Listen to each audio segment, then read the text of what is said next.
सीता की निंदा करने वाले धोबी के पूर्व जन्म का वृत्तांत। मिथिला नाम की नगरी में महाराज जनक राज्य करते थे। उनका नाम था सीरध्वज। एक बार वे यज्ञ के लिए पृथ्वी जोत रहे थे। उस समय फाल से बनी गहरी रेखा द्वारा एक कुमारी कन्या का प्रादुर्भाव हुआ।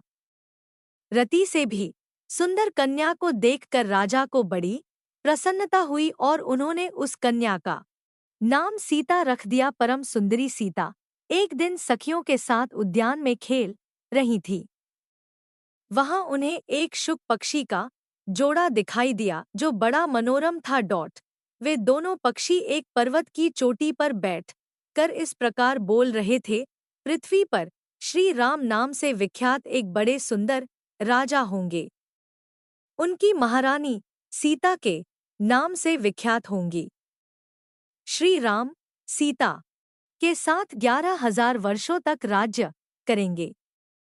धन्य है वे जानकी देवी और धन्य है वे श्री राम तोते को ऐसी बातें करते देख सीता ने यह सोचा कि ये दोनों मेरे ही जीवन की कथा कह रहे हैं, इन्हें पकड़कर सभी बातें पूछूं। ऐसा विचार कर उन्होंने अपनी सखियों से कहा, यह पक्षियों का जोड़ा सुंदर है, तुम लोग चुपके से जाकर इसे पकड़ लाओ। सीता उन पक्षियों से बोली, तुम दोनों बड़े सुंदर हो, देखो डरना नहीं, बताओ तुम कौन हो और कहाँ से आए हो?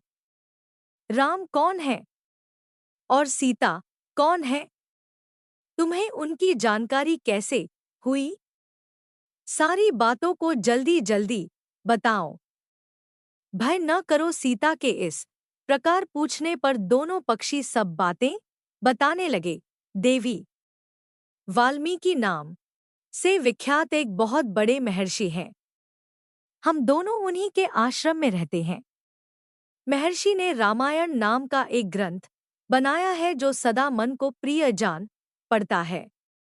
उन्होंने शिष्यों को उस रामायण का अध्ययन भी कराया है। रामायण का कलेवर बहुत बड़ा है।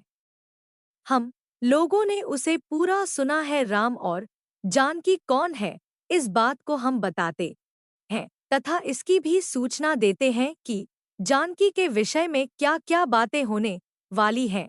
तुम ध्यान देकर सुनो। महर्षि ऋष्यशृंग के द्वारा कराए हुए पुत्रेष्ट यज्ञ के प्रभाव से भगवान विष्णु राम, लक्ष्मण, भरत और शत्रुघ्न ये 4 शरीर धारण करके प्रकट होंगे। देवांगनाएं भी उनकी उत्तम कथा का गान करेंगी। श्री राम महर्षि विश्वामित्र के साथ भाई लक्ष्मण सहित हाथ में धनुष लिए मिथिला पधारेंगे। उस समय वहां वे शिव जी के धनुष को तोड़ेंगे और अत्यंत मनोहर रूप वाली सीता को अपनी पत्नी के रूप में ग्रहण करेंगे। फिर उन्हीं के साथ श्री राम अपने विशाल राज्य का पालन करेंगे। ये तथा और भी बहुत सी बातें वहां हमारे सुनने में आई हैं। सुंदरी, हमने तुम्हें सब कुछ बता दिया। अब हम जाना चाहते हैं, हमें छोड़ दो। पक्षियों की ये अत्यंत मधुर बातें सुनकर सीता ने उन्हें मन में धारण किया और पुनः उन दोनों से पूछा, राम कहाँ होंगे? वे किसके पुत्र हैं और कैसे वे आकर जानकी को ग्रहण करेंगे? मनुष्यावतार में उनका श्री विग्रह कैसा होगा? उनके प्रश्न सुनकर शुकी मन ही मन जान गई कि ये ही सीता है। उन्हें पहचान कर वह सामने आ उनके चरणों पर गिर पड़ी और बोली, श्री रामचंद्र का मुख कमल की कली के समान सुंदर होगा। नेत्र बड़े बड़े तथा खिले हुए, नासिका ऊंची पतली और मनोहारिणी होगी। भुजाएं घुटनों तक, गला शंख के समान होगा। वक्षस्थल उत्तम व चौड़ा होगा। उसमें श्रीवत्स का चिन्ह होगा। श्री राम ऐसा ही मनोहर रूप धारण करने वाले हैं। मैं उनका क्या वर्णन कर सकती हूँ? जिसके 100 मुख हैं, वह भी उनके गुणों का बखान नहीं कर सकता। फिर हमारे जैसे पक्षी की क्या बिसात है। वे जानकी देवी धन्य है जो शीघ्र रघुनाथ जी के साथ हजारों वर्षों तक प्रसन्नतापूर्वक विहार करेंगी। परंतु सुंदरी, तुम कौन हो? पक्षियों की बातें सुनकर सीता अपने जन्म की चर्चा करती हुई बोली, जिसे तुम लोग जानकी कह रहे हो, वह जनक की पुत्री मैं ही हूँ। श्री राम जब यहाँ आकर मुझे स्वीकार करेंगे, तभी मैं तुम दोनों को छोड़ूंगी। तुम इच्छानुसार खेलते हुए मेरे घर में सुख से रहो। यह सुनकर शुकी ने जानकी से कहा, साध्वी, हम वन के पक्षी हैं, हमें तुम्हारे घर में सुख नहीं मिलेगा। मैं गर्भिणी हूँ, अपने स्थान पर जाकर बच्चे पैदा करूंगी, उसके बाद फिर यहाँ आ जाऊंगी। उसके ऐसा कहने पर भी सीता ने उसे नहीं छोड़ा। तब उसके पति ने कहा, सीता, मेरी भार्या को छोड़ दो, यह गर्भिणी है। जब यह बच्चों को जन्म दे लेगी, तब इसे लेकर फिर तुम्हारे पास आ जाऊंगा। तोते के ऐसा कहने पर जानकी ने कहा, महामते, तुम आराम से जा सकते हो, मगर यह मेरा प्रिय करने वाली है, मैं इसे अपने पास बड़े सुख से रखूंगी। जब सीता ने उस शुकी को छोड़ने से मना कर दिया, तब वह पक्षी अत्यंत दुखी हो गया।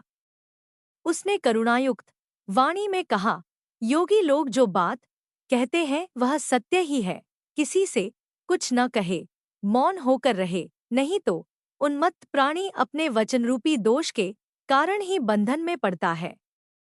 यदि हम इस पर्वत के ऊपर बैठकर वार्तालाप न करते होते तो हमारे लिए यह बंधन कैसे प्राप्त होता, इसलिए मौन ही रहना चाहिए। इतना कहकर पक्षी पुनः बोला, सुंदरी, मैं अपनी इस भार्या के बिना जीवित नहीं रह सकता, इसलिए इसे छोड़ दो। सीता, तुम बहुत अच्छी हो, मेरी प्रार्थना मान लो। इस तरह उसने बहुत समझाया, किंतु सीता ने उसकी पत्नी को नहीं छोड़ा। तब उसकी भार्या ने क्रोध और दुख से व्याकुल होकर जानकी को शाप दिया, अरी, जिस प्रकार तू मुझे इस समय अपने पति से अलग कर रही है, वैसे ही तुझे स्वयं भी गर्भिणी की अवस्था में श्री राम से अलग होना पड़ेगा। यो कहकर पति वियोग के कारण उसके प्राण निकल गए। उसने श्री रामचंद्र जी का स्मरण तथा पुनः पुनः राम नाम का उच्चारण करते हुए प्राण त्याग किया था। इसलिए उसे ले जाने के लिए एक सुंदर विमान आया और वह पक्षिणी उस पर बैठकर भगवान के धाम को चली गई। भार्या की मृत्यु हो जाने पर पक्षी शोक से आतुर होकर बोला, मैं मनुष्यों से भरी श्री राम की नगरी अयोध्या में जन्म लूंगा तथा मेरे ही वाक्य से इसे पति के वियोग का भारी दुख उठाना पड़ेगा। यह कहकर वह चला गया। क्रोध और सीता जी का अपमान करने के कारण उसका धोबी की योनि में जन्म हुआ। उस धोबी के कथन से ही सीता जी निंदित हुईं और उन्हें पति से वियुक्त होना पड़ा। धोबी के रूप में उत्पन्न हुए उस तोते का शाप ही सीता का पति से विछोह कराने में कारण हुआ और वे वन में गईं।